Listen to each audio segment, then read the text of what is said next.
Five, six, seven, eight. Hey everyone, welcome to the Smart in Public podcast. This is a podcast that talks about life and careers and all of our experiences through the minds and perspectives of communications professionals, marketing professionals, CEOs, founders, you name it. We have an amazing guest today that we've been really excited about for a long time. Many of you will know, I'd be surprised if you didn't, the lovely Eleanor Hawkins from Axios Communicators. Eleanor, welcome to the show. Thank you. I am so happy to be here. You are my people. We're so excited to pick your brain. I feel like the question list that Dovesy and I came up with when we were kind of thinking about what this episode was going to turn into was like 12 pages long. It was one So of the longest ones we've done. Yeah. we're very excited to have you on, and we just can't wait to kind of pick your brain. For those that don't know Eleanor, don't know the Axios Communicators newsletter, first of all, go look it up and subscribe to it if you're in the comms or marketing or even like an executive thinking about your brand building and what executive thought leadership needs to look like. Go have a dabble, peruse the menu of all the amazing articles that she's written, but it's kind of become this movement, I feel like, for comms and PR people to rally around this newsletter. And there's kind of two newsletters. There's the Axios Communicators and then the monthly moves. And I feel like Communicators is the one that you forward on where you're trying to get people on board or trying to provide insights, but you're also learning as a comms person. And then monthly moves is kind of like where I fangirl out and I see people that I used to work with and I get to call or text them and be like, yeah, go girl, and so I just feel like it brings such a great sense of community. And so highly recommend. We're going to dive into a lot of the stuff that Eleanor is seeing in trends and comms and the industry and all that good stuff. But that's just like me loving on you guys. Thank you. Thank you for saying all of that. It really it means a lot to hear that the newsletter is resonating in the way that we set out for it to, because this is kind of a risky, product for us to launch, right? Media in general is having a tough time right now. And the fact that Axios invested in resources behind, a beat like this, which is so kind of niche, I think it speaks volumes to the importance of comms and kind of where it's going. So it's been really fun. And yeah, the way that I think about it is like, I want that Thursday main newsletter to be really, really helpful. I want it to kind of accomplish a few things, right? Like I'm always thinking about audience. That's one of our big priorities at Axios is kind of audience first. And when we first launched the newsletter and we were kind of brainstorming, I sat down with Mike Allen, who's Axios co-founder and kind of the creator, the mastermind of the editorial newsletter, if you will.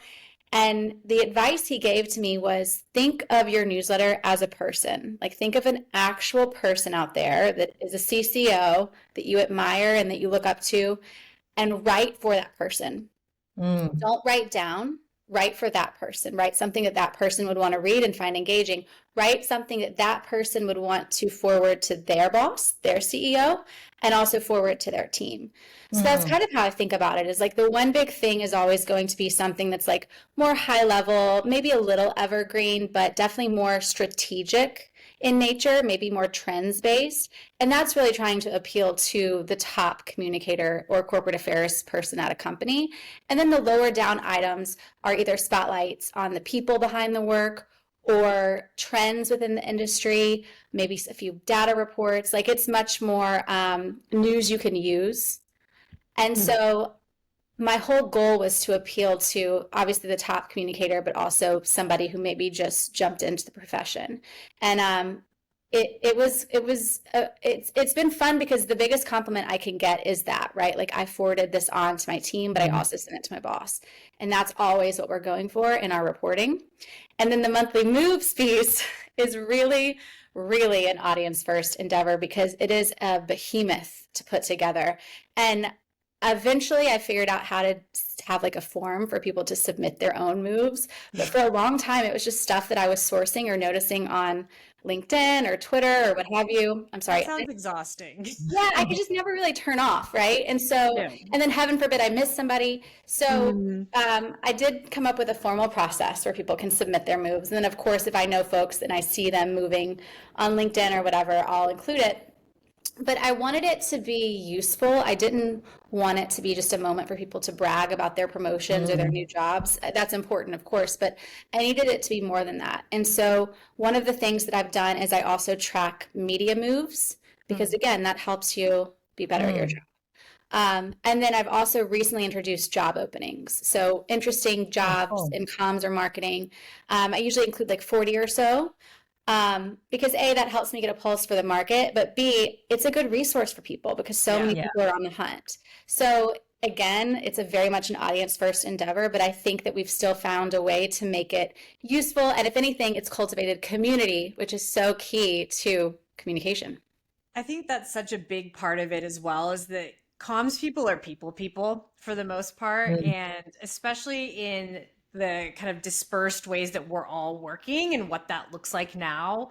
That's something that people are really missing from a comms perspective and a comms team perspective of like having that community, making sure having that gut check.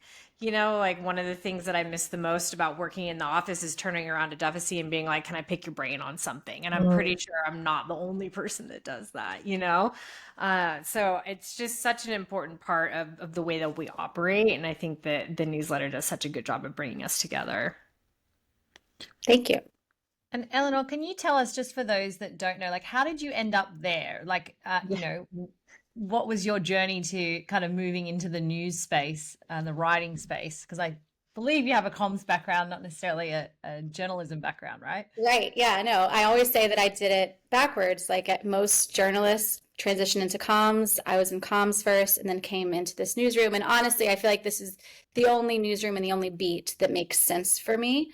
But I got my career started in politics. I worked on the Hill in the US Senate as a press secretary, as a speechwriter, worked on some campaigns. Then I went into policy work and helped launch a think tank that was focused on foreign policy.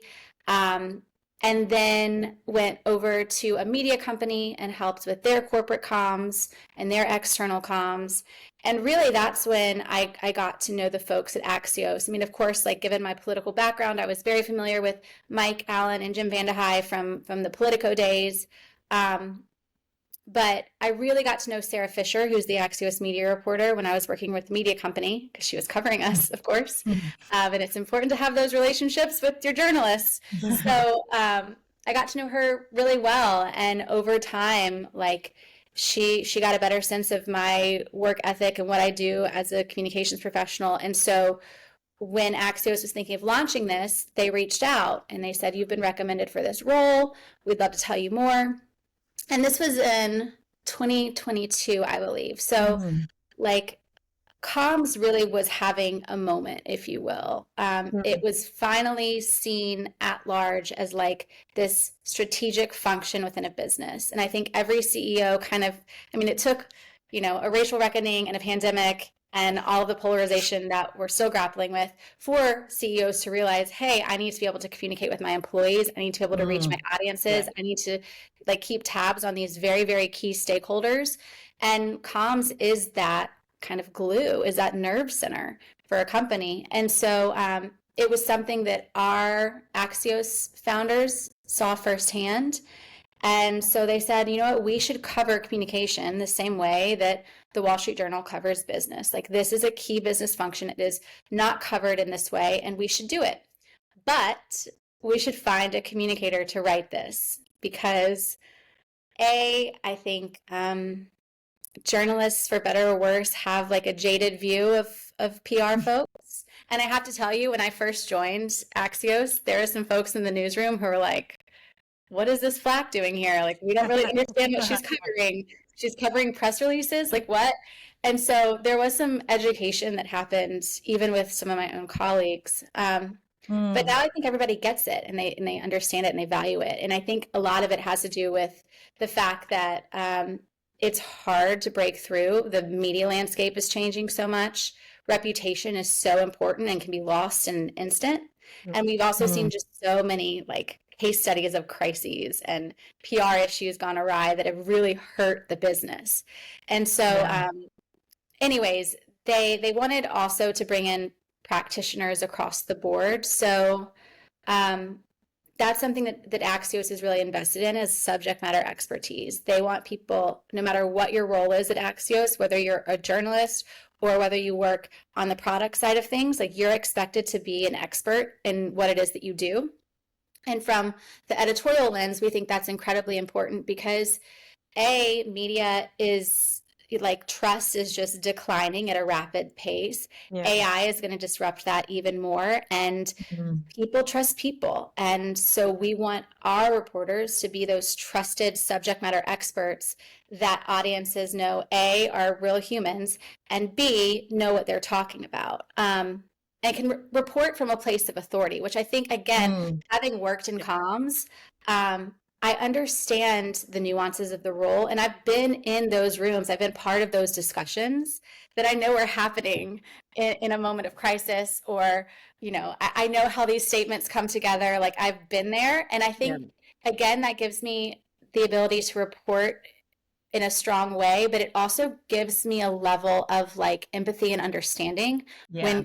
when covering these topics. And I'll tell you, like, it took a while for me to get people to really open up because, again, comms people stay behind the scenes. They Yes. don't want to talk about the Mhm. strategy. But I'm slowly making inroads there. And even when I'm not, like, people are more than willing to chat after the fact and tell me what went down. So it's been fun. And I'm learning so much in this role. And I'm just meeting so many really smart people. And Yeah. that's the other thing is like, I try really hard to highlight the people behind the work because it's an always on job. And Mm. so you have to really lean on the people that you work with and work for. Yep.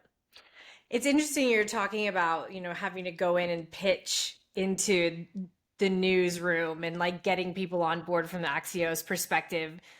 I'm curious, like, what's the biggest shift you've witnessed in how we talk about ourselves as an industry and kind of what that's looking like over since you've joined and started doing the Communicators newsletter? Yeah, I mean, if you notice, like I really try not to use the word PR, Mm, um, because I don't know that that really sums up what the role is. And I also think that there's mm, this misunderstanding of what PR is. I feel like, I've said this before, but PR people either think like Emily in Paris or like Samantha Jones from Sex and the City, yes. and it's not that. We all know it's not that, but there is this stereotype of like a very well-dressed chic woman with a clipboard screaming at people, and like that's not really the job most of the time. Most of the It's time, much yeah. more strategic. And so I try, and it also expands a lot, like well beyond just media relations, public Mm. relations. Yeah. It is now corporate affairs. It is now internal comms. It is now IR to some extent. It is stakeholder management above all else, and it also is like Mm. managing reputation, crisis management, ESG. Like comms has absorbed so many different functions, and so I think that is the one thing that I've really noticed is kind of this rise of the CCO plus title is really what it is. So chief communications officer or chief communications and marketing and corporate affairs and sustainability. Like it's kind of Mhm. become this catch-all for better or worse. Yeah. And I think that's really the biggest shift that I've seen. And even to this day, I'm explaining to people like, oh, no, I'm not covering press releases. Um, I'm covering how businesses, brands, and leaders are communicating with Yeah. their audiences and then the impact that has on the business itself. Yep. Yeah. I think it's really interesting too because comms people really are this like Swiss Army knife of like skills, really. Um, from a consultant perspective, when you go in to pitch a client, typically if it's like a startup or anything, you have to identify the problem and say that you can solve that one problem. And one thing that comms people I find have a really difficult time with is not saying like, well, I can also do crisis, or I can also do internal comms, or I can also do your executive thought leadership, because it really is like this broad like skill set that we have that also can niche down. So I find that really interesting. Yeah, well, I'm wondering too, when you all are talking to founders or executives, like when they come to you, what do they want more often than not? Is it press coverage to begin with? Usually it's a trigger event where they want help with something, It right? takes a So crisis, always. yes, there's a crisis, there's a fundraising announcement, there's Yeah. an executive hire, there's a layoff, there's, like there's a trigger event that kicks on that need. I wonder too if it's also seeing like competition engage. That's one thing I'm tracking a lot is how CEOs are elevating their own profiles and starting their own podcasts, Mm. building their own Mhm. brands. And the second they start to see their peer set do that, they think that A, they can and should, and Yeah. B, that comms people can really lead that charge for them. One thing that I do a lot with like executive thought leadership is showing the competitive landscape, or like who the other founders are of companies like that founder, of like, here's someone that's doing this really well. You could be doing this as well, because I feel like there is that founder bubble of they don't want to do it until their cool friends are doing it either. It's like not safe, but also like not worth their time. And then all of a sudden somebody does it really Until it well. is. Ah, shit, that could be me. So Yeah. when I'm trying to push them over the ledge, I feel like the examples are key. I get this question a lot, and I'm curious if you all have answers for it, which is, who are some really, really savvy communicators, CEO or founder communicators that you often follow or look to? You can name your clients if you want to. I'm in-house. I'm in-house, so I will give a shout out to Palmer, who's our founder at Andrel, who I think just has his own total style and is wild on X, and I love him because I just think he's really authentic to who he is. But that's just because I'm biased and in-house. But I think No, that's a good one. externally, yeah, externally to us, I think it's less about like who. I mean, I think there's a lot of founders who are.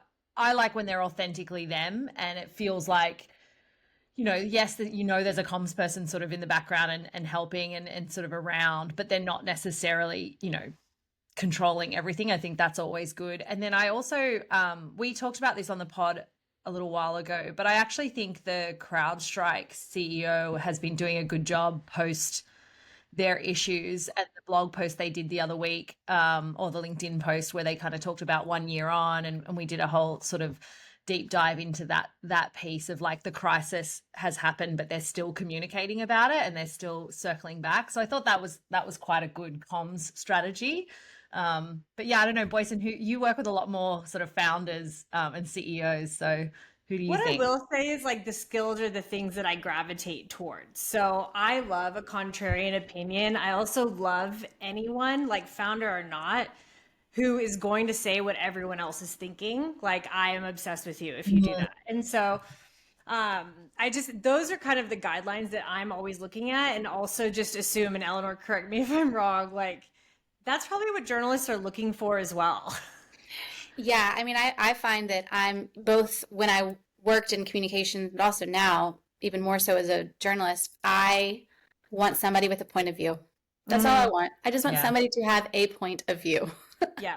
That's And I really, love, even from a like, take the founder perspective out of it, like anyone who is in a role or a senior like leadership role that is willing to step up and like speak out on behalf of their team or the industry. Like there are some really like snappy like comms people who are kind of like, F this, we should be going in this direction, even like the Kristen Culvers of the world, who are not afraid to like be that gal. And I love it. And I think that we need more people like that, even in leadership outside of comms, but like in general.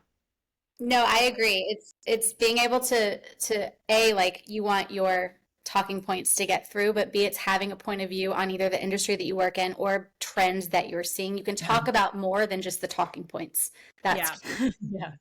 Yeah. I think for a long time though, and this maybe brings us back to like this shift that we're seeing. For a long time, I think CEOs and leaders were very afraid to have those opinions. And I think it has burnt people in the past. And I think we went too far down the like robot path of like, here's my messaging. I'm not going to go outside of that because it might, and I think we're coming back. And I think a lot of this like go direct and some of these kind of new tactics that people are using with direct, CEOs talking directly to audiences, that sort of thing has maybe shifted that a little bit. But I'd be interested in your perspective on that.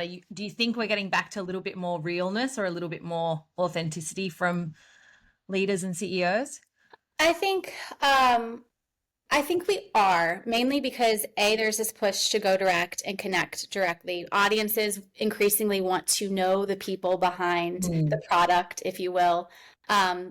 It's easier to do that. Vertical video is all the rage. You can't just put out a statement anymore. Like, people want to hear from you. And, the other thing I find is that it's important for these business leaders to start setting a precedent of the issues that matter to them, of the ways that they want to engage, because inevitably there will come a moment, whether you're, called out in a Truth Social post or whether a global event happens and you feel personally the need to comment. If you have that precedent of like, this is how I've always operated, this is where I've always shown up, and here's the action behind the language that I'm using now, I think it's powerful and it's authentic. And so that's something that I'm always watching, is like, when a CEO engages on a geopolitical or social issue, what have they said in the past? How is this different? Or maybe why are they engaging in this matter? What does it relate to them personally, or does it relate to their business? And if it relates to their business, there should be a record of them speaking on it. And so that's kind of what I'm paying attention to. And if there's a way for them to tie it in to their own personal lives, then that's great. But I also just really, really find that people want personality, particularly younger consumers and younger employees. They really want to feel like they know the people behind the work. Yeah, I agree. Especially kind of like in this world of AI and what that's doing to our content, what that's doing to our leadership messaging. Like, it just feels so safe to like plug in a message into ChatGPT and be like, how would you say this on LinkedIn? And then it's like, bullet, emoji, like AI has been through smart brevity training. It sounds like we love bullets and emojis. Listen, first and foremostly, now I'm the asshole. But secondly, I promise I'm not a bot. Yeah, I just feel like in the age of AI, there's just this danger of everyone sounding the same as well. Yeah. Like, or just like incredibly robotic, right? Not having a unique thought. I definitely, I don't know how you all feel about this. Maybe like I can definitely tell when a pitch I've received has been written by AI. Do you not like that though? Like, does that make you mad, or does that? I mean, chances are like it's incredibly bland and not personalized. Like, chances are it's boring and doesn't really offer a point of view. Sure. Now, if people use AI to like, perfect, I am like the biggest proponent of using AI for finessing a email. So I'm always like, for instance, I was emailing, I was emailing my neighbors. I'm planning like a barbecue for our block. And I wrote out this email, and then I was like, can you make this sound friendlier? You know what? So, oh my God. To the point, like, can you make this a little bit warmer for me? Thank you. And like, it is kind of ironic that I had to ask AI to make it friendlier, but it did the job. You are the second person this week that I have talked to that was like, I put a text message in to somebody that I'd never met and was like, can you make this nicer? Like, yeah.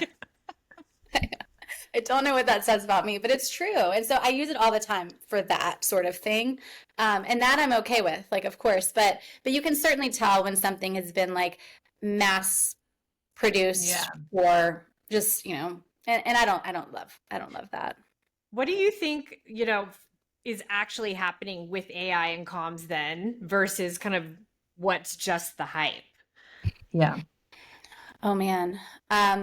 I think what's actually happening is that a few folks on a few teams are maybe playing around with it here or there. I think the last report I saw, which I believe it was a Muckrack report, it was like only Mm. 20% of comms teams had a policy in place for Mm. AI use, which I think is like one of the biggest mistakes. Whether you use it or not, whether you embrace it or not, I think you need to have a very clear policy because, again, it opens you up to risk if you don't. So I think that's step one. I think there are a lot of really interesting ways to use it. I'm actually seeing executive communication leads use it the coolest, I would say, like in the coolest ways. I know several folks who have created like gems or GPTs for their own, the different executives that they support, right? Like putting in all their tweets, putting in all their LinkedIn posts, their speeches, what have you. That way that you can quickly move from executive to executive and get that voice, and also like have that track record of what they've said in the past without having to go through everything. I think that's really smart. And then I think there are a lot of really cool like message testing opportunities, like focus group, virtual focus group, AI focus group opportunities. But right now I feel like it's still very much low-hanging fruit of craft this press release for me. And that I think eventually we will evolve past that. Yeah. I think in the comms people community too, what I'm seeing a lot is just nervousness of feeling like they're losing their integrity by using it as well. So I think there's just that resistance from a comms perspective because people want to do the work still. It's just the speed at which they can do it. You know, I think that there's that gap to be filled in terms of like human in the loop and then speed. Yeah, and I think that's what it is like having the policies of where the AI starts and stops, right? Like it's really establishing that because it can help you work faster. I'll say we are encouraged to use AI, but AI does not write our stories. Like, so for me, the way that I use it is obviously transcription is really helpful. That's I was going to ask you about that because that's one of the big things is I like record any interview that we do and then I use AI to summarize it and put the key and then pull out a bunch of data and things like that. Like, I just think why would I do that? Like when someone else can do that for me. Yeah. Well, and it also is like establishing a record. Like I can go back and say, okay, I'm writing this story about this topic. I know I talked to somebody about this topic at one point. I don't remember who or when, but I can go in and search and it'll find that transcript for me, and that saves me so much time. So I also use it, hey, by the way, for monthly moves. I take all of the submissions that are in like a Google sheet and it'll format it for me. So that saves me so much time. Of course, I go back through and check it, make sure the LinkedIn profile, make sure everything's correct, but it just takes me so much time from a formatting point of view. And then the other way that like data sets we'll use it for, we'll use it for illustrations and graphics to some extent, like our data visuals. We use it, we rolled out something within our deals, our pro deals product, which is around like deal search. So you can go through and track all the deals that we've covered.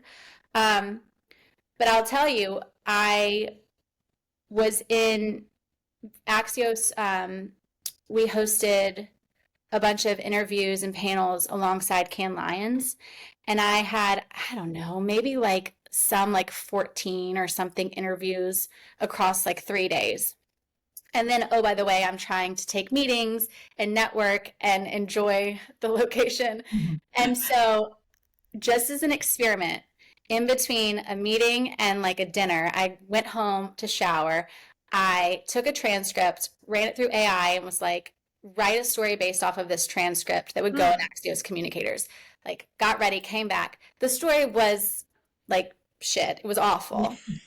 But it got me thinking like, oh, well, this is what AI thinks the key takeaways are. Maybe let's put a pin in that. And if there are other trends that are similar from other interviews, maybe I have a big picture trend story. Cool. So it helped me kind of connect the dots in a way that I didn't necessarily have the bandwidth to do.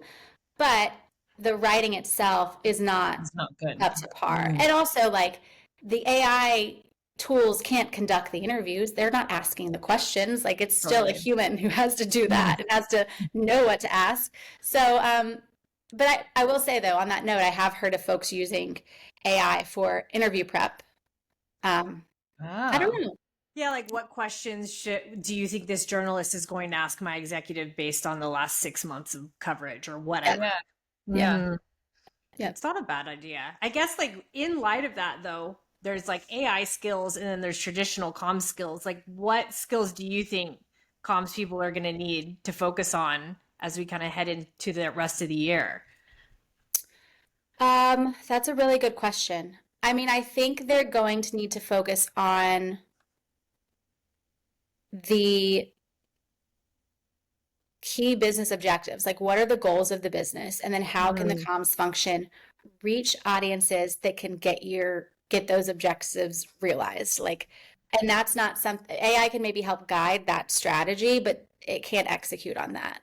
So Yeah. I think there's a lot of strategic thinking that AI can assist with, but the execution piece is going to require that human touch. I do think there's going to be more and more emphasis on relationships, which sounds Yeah. cheesy, but I think it's going to be huge. So, and then we're also finding that a lot of the earned media coverage is feeding Yeah. AI. Yeah. So the citations are going back to earned media. And in order for, a reporter to get something right, maybe get something that's tricky or maybe correct something that's wrong so that whatever AI generates is accurate, you're going to need that relationship. So I think that Mhm. there's still a lot of that. And then I think there's also just being very, very intentional about the communities and audiences that you're trying to reach. Um, because I don't know that you can expect, unless you're an astronomer, like I don't know that you can reach everybody with, one social media post. I think you Yeah. have to be very, very select in the way that you communicate with your different audiences. Are there any trends that you're seeing through your reporting that comms people aren't talking about that you're like, we should be thinking about this? This is crazy. I mean, I am always thinking about the kind of catch with AI, like what's the Mm. catch? Right now every Mm. company, if you listen to any earnings calls, they're talking about their how AI is helping them with efficiency and productivity, and we're seeing layoffs happen because of AI. We're seeing comments like, "Well, I want to make sure AI can't do that before we hire somebody to do it." So it's impacting businesses in a really big way. And right now, the messaging is all around efficiency and productivity. And I think eventually these tools could almost be like weaponized and become a wedge issue. Anytime American jobs are on the line, like it Yeah. becomes politicized in a way. So I'm Hmm. thinking about how it's being messaged now and what that the impact that could have later on a company and its reputation. Um, Also, the average person doesn't really spend a lot of time thinking about agentic AI, like, and they're definitely not using all of the acronyms and all of the like tech speak. They're just not. Yeah. Yeah. What they know is that so and so lost their job because of automation, and so how a Yeah. company has spoken about that up until this point, I think is going to be really, really interesting to track. Um, and right now, there was a Harris poll report that came out earlier this year and said basically like the one thing that people really, really trust businesses to do is AI automation. Like they really, really want businesses to do that Mm. until they don't. And so the Yeah. other factor is the energy piece, the impact on climate, Yeah. all of the geopolitics of it all, Yeah. the regulatory issues. Like I just think that um, understanding that we all should embrace these tools and that it's coming whether we like it or not is one thing, but how it's messaged now really, really matters for the future. Yeah. I Mm. don't, the resources for energy alone is what is going to be, it's almost like this wall that nobody can see that I think that we're going to like scale and scale and scale and then going to hit that wall. And people are going to be like, oh shit, I didn't realize that wall was there. Like, I just think the energy piece is such a huge part of it. Or if ESG reports come back again, like how does Yeah. your AI use impact your ESG goals and commitments? 100%. Like, it'll just come back around. Just on monthly moves, really quick, too. Just thinking about like the perspective that you have on the market. Like, how do you think comms jobs and like Mm. hiring, how is that looking right now? I am seeing movement. I am. I'll Mhm. tell you, the very, very top jobs don't seem to be moving as much because I think there's a lot of Yeah. uncertainty of what do we actually need for somebody in this role. Mhm. Whether it's based on their influence and connections with legislators or regulators, whether it's based on their ability to connect with reporters. Like every company needs something different from a head of communication. And so I'm finding that a lot of those roles are tailored not to necessarily like the job, but the person. Um, that's what I'm seeing across the board when it comes to like chief corporate affairs officers is it's very, very specific to the needs of the business and the person, not the role. And maybe that's why they Mm. get all this catch-all of like, well, this person has led, internal comms in the past, so they can do it too. Yeah. But it really depends on like who's that audience that this business really needs to resonate with. And can we find that person who can do it? I'm seeing a lot of like mid-level job opportunities. I'm seeing a lot of folks go into the fractional consulting roles Yeah. and spending a little bit of time there and then parlaying those into full-time jobs or head of Mm. jobs. Um, but it's moving. I wouldn't say that it's like on fire. The job market is across the board really, really soft. So I don't think that comms is facing any sort of unique Mm. moment in the market. Like I think Mm. it's pretty Mm. similar across the board to other white collar corporate jobs. One thing I am seeing is a lot of back to work, like in the Oh yeah. office for sure. Like remote is kind of a rare gem where you'll see like 2,000 applications on LinkedIn if somebody tries to apply to that role. Yeah. I wrote about how CEOs are really embracing return to office and really trying to reset corporate culture overall. For a long time, I think we saw it under the veil of like collaboration, come back into the office so that we can collaborate. And Right. we've all Yeah. seen the memes of like, oh, Oh this my is our God. collaborative workplace. And it's The like, empty office where they're like so glad to be collaborating at 3 o'clock on a Friday. Yeah. exactly, exactly. I think I've seen executives move away from that language because we all kind of call bullshit. Like that's not Mm. really Yeah. what this is about. We're all on Teams anyways. We're all on Zoom anyways. Um, I think where this is coming from, it's like a little bit deeper. There are a few factors at play, right? Like, first of all, there have been a record number of CEO transitions in the past year, and a lot of these CEOs come in with a new strategy, obviously a new leadership style, a new Yep. expectation for the workplace, and many of them are trying to turn their businesses around, right? Like Nike, Starbucks, think of the Walgreens, think of those. They're Yeah. trying to turn around the business. And so they have a new expectation of how things should work. That's one of the factors that's happening. The second is around transformation, and just like every business is undergoing some sort of major transformation. Um, and with that comes a change in the way that you work and the change in the way that you operate. And I think many of them are using that as a means to get people back. Mm. There's also been an increase in competition, right? There's increase because of AI, like there's all this disruption and Mm. this pressure to do more with less. So Yeah. to some extent, the return to office is a way to force people out. Um, and then I think the other factor is like there's so much economic uncertainty and uncertainty around trade that CEOs are feeling a lot of pressure to kind of like kick it into high gear. Yeah. And they are now level setting with employees and saying, I know for a long time, maybe the past couple of years, we've really embraced work-life balance and flexibility. We can't do that anymore. We're not in the position to do that anymore.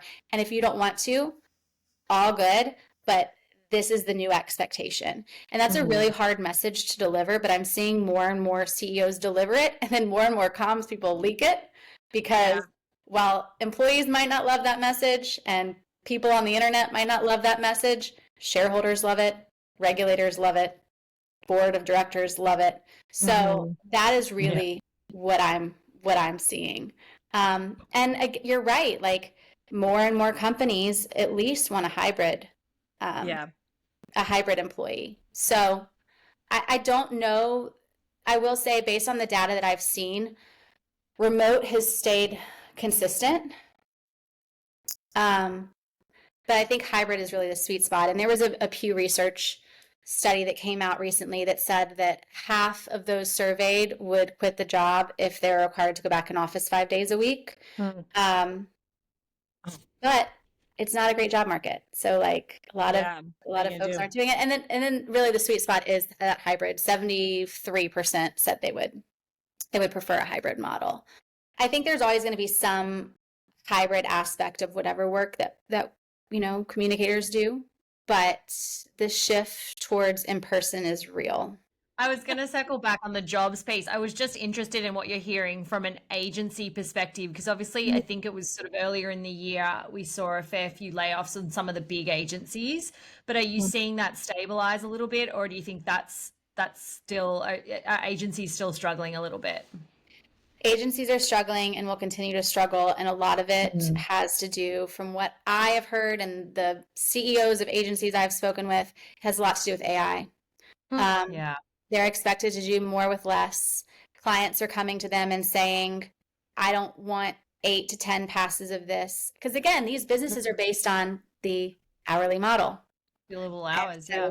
if you're billing by the hour, you should be able to produce things much faster or produce more in less amount of time. And so it's really, really upending that billable hours model for these agencies. And so that's what I hear them thinking through is what happens. A CEO of one of the largest PR agencies told me recently, like, they're rethinking that middle management level. What does that look like? Account managers.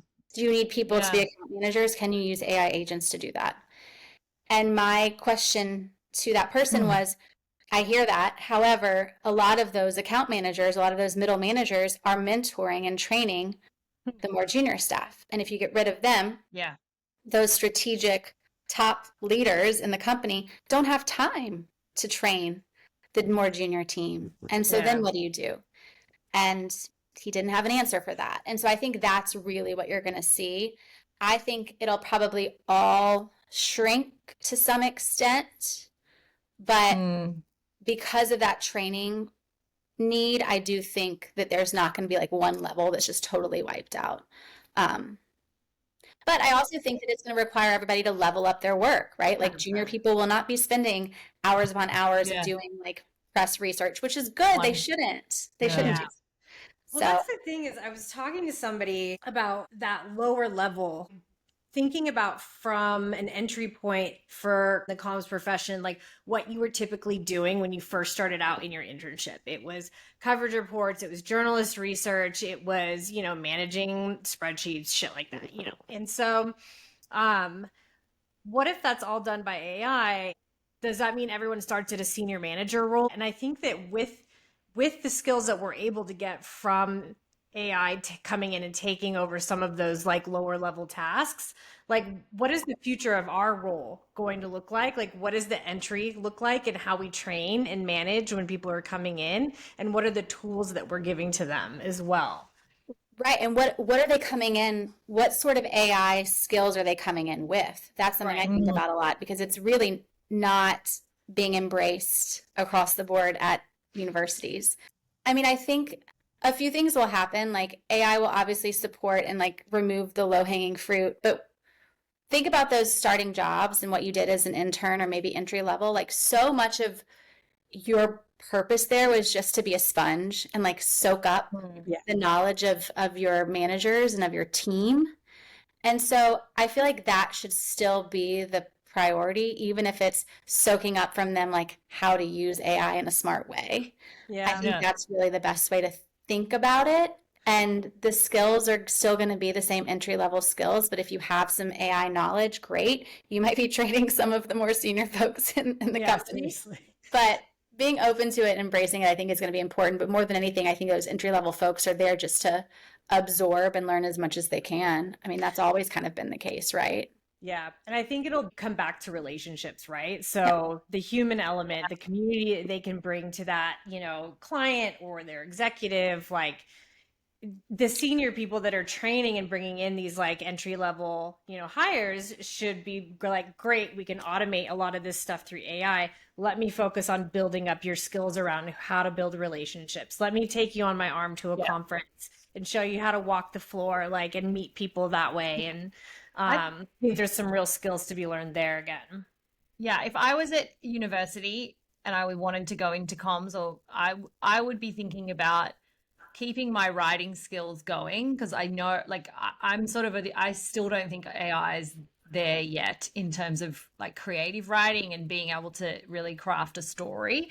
So I think like that would be, I would lean into that. I think it's relationships, it's stakeholder management, it's thinking about all of those skill sets. And then I actually would be learning a lot of AI tools, because I think that is going to be a really cool thing to come into a business to say, actually, I know how to do all of that. So that's not the bit I'm going to need. I can, to your point, like potentially teach others. So that's what I would be doing, because I think there's still a huge amount of room for people to come into this industry and not be worried about that necessarily, because I don't think that's where our true value lies, is in those little bits and pieces. I agree. I would add to that too, is becoming an expert in something. Yeah. Whether it's an expert in one of the comms functions, like an expert in internal comms, an expert in social IR, whatever it might be, like really finding one of those verticals within the function that you're passionate about and like embracing that, or becoming an expert on a key audience. I think that will go a long way. So if you work in a certain industry, really understanding the thought leaders in that industry, where people go for news and information in that industry, I think that's always the advice I give when people ask me, like, should I go to journalism school given the state of media? My response is maybe not. Maybe you should figure out what you want to report on and become an expert at that. I love that. And I think the same could be applied to communicators. I do. Yeah. Even within industry, we know that like comms skills can transfer across industry. But maybe it is better to specialize in one and really get under the hood of one and know every single person and every single move, that is a part of that industry storytelling. Maybe you probably have to commit. You probably have to be willing to stick around in that industry for a while. But I was gonna say, it's a lifelong journey. Exactly. We don't have all the answers here, but I do think like figuring out where you want to focus is key, and like maybe going in as a generalist is going to be harder and harder. I've got a question, if you don't mind me pivoting a little bit. Yeah.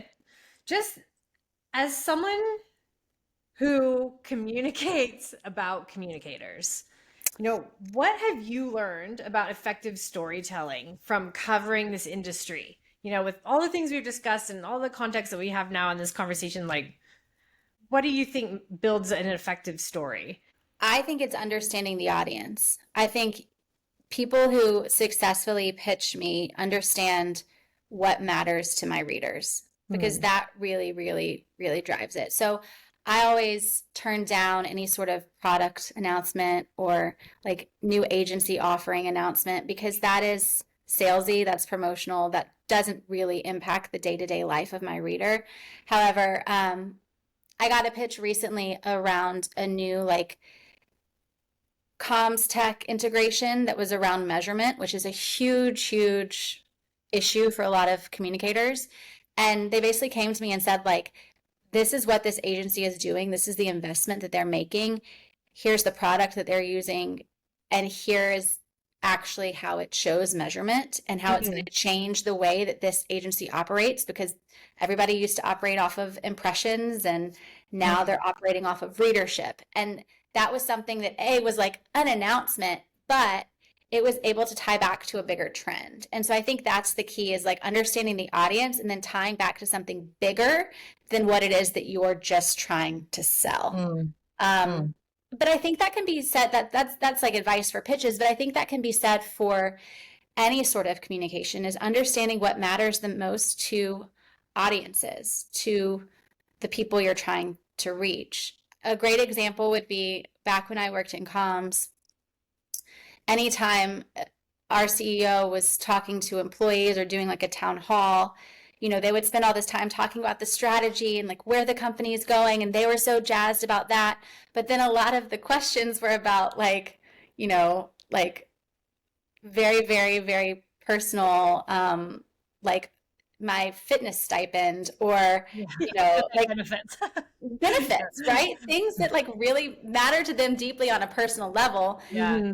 And that's what people care about. Yeah. It's the same way, like we think about it in our reporting too on the local side, is like for Axios Local, people really care about the restaurant that's opening up down the street and also what's happening in their school board, because it impacts their everyday life. And so as long as you go into it knowing that like this is really what matters to these audiences, I need to spend some time on that and then maybe get to what it is that I want, or even better, taking what it is that you want to say and tying it back to what matters to them, like why this strategy is important to their benefits, why it's going to give important. you an extra $50 on your fitness. Yeah, exactly.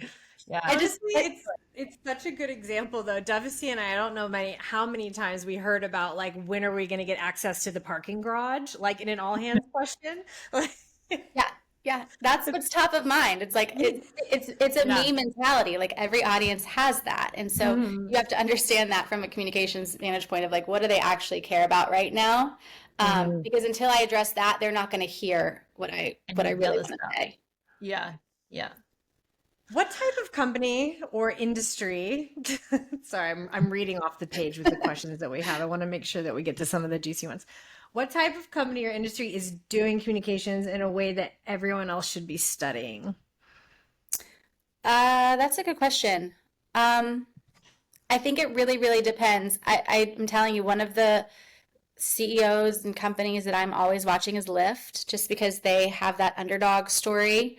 They're in a very interesting space with self-driving vehicles, and I think their CEO, David Risher, does a really interesting job of communicating. I think he shows up in interesting places. I think he has a very authentic way of communicating. So that's a company that, and they're also, like I said, they're kind of an underdog. They're very much an underdog in their space. And so I'm watching that. I also think it's an interesting, I think any company, whether it's DoorDash or Uber or Lyft, their drivers are also key audiences and customers. Like they're opting into this work, and that business relies on them doing that. And so watching how those companies communicate with that workforce, I think is very, very interesting, because it's not technically viewed as employee comms. They're not employees. I think that's very, very interesting. So I'm always watching those sort of gig economy companies. And then I'm watching all of the AI companies, obviously, like how they're all trying to take what would be traditionally a B2B product and communicate it to a consumer base. I think is really interesting. And so those are the ones that I'm tracking. I'm trying to think of who else.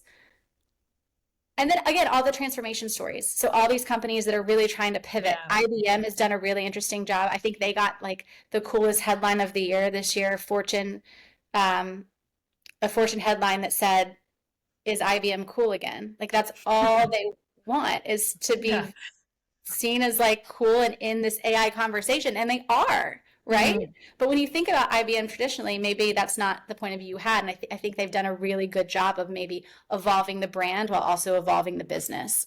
I think of the ThinkPad laptop. Well, also there's the old line that's like, you never got fired for choosing IBM. That's kind of the because they were like the safe, So it's been an interesting one to watch, because that's kind of been their whole thing, is like the safe, boring company. Now they're safe and cool, now they're showing up at F1 and Listen, I feel like we could go on forever and ever. We're so grateful to have you on the show, Eleanor, but one thing that we know that everyone's going to be wanting you to answer is like, how are you dumb in private? Do you have a dumb in private to share with us? I actually do. And it's like a dumb in public, honestly. I have been embracing different emojis. Like I go through kind of emoji phases. And I have been using what I thought was the rock on hand sign. Yeah. This Like, one? like rock on. Like This yeah, one. that's what I thought I was using. Instead, I was using the I love you. So I just kept telling people, I love you. And I love do you. love these people, but like it was so out of context and so incorrect and a little embarrassing. And some of them are like sources that I'm like, cool story, rock on. It's cool story. So anyways, That's great. really But what, stupid. And how did you find out that it was wrong? Who broke the news to you? No one. That's the problem. Nobody told me, you're telling me you love me. I was reading back through a thread and I was like, wait a second. That's the wrong emoji. Have I been sending this I love you emoji to everyone? And I have. And I have. I love that. That's like, have you seen that guy on TikTok that like reads out loud like angry Facebook posts and people think that they're posting the American flag, but it's the Liberia flag? And so, Liberia, go USA, Liberia. Like, It's me. I'm like a boomer. I don't know. Anyways, that's my dumb and semi-private. I love it. Just as long as you're not like eggplanting anyone, you Yeah. know, like No, that no, way. no. It's still very like, PC. It's just Yeah, we're keeping it clean here on the podcast. Not really. Well, thank you so much again. Like I know everybody is gonna love kind of hearing all of the perspectives that you shared, and we're so grateful. We know that everyone is gonna absolutely love it. So thank you so much. thank you. Thank you for spending time on a show like this. It's so important. So I really appreciate all that you're doing and thank you for having me. If anybody has a guest suggestion or a topic or anything that they want us to cover, please reach out to us at hello@smartandpublicpod.com. You can also find us on TikTok, Instagram, and on YouTube at Smart and Public Pod. And you can listen anywhere that you listen to your podcast. So please rate, review, subscribe, all those great things. It helps us out a lot. And we'll talk to you next week. Okay, bye. Bye.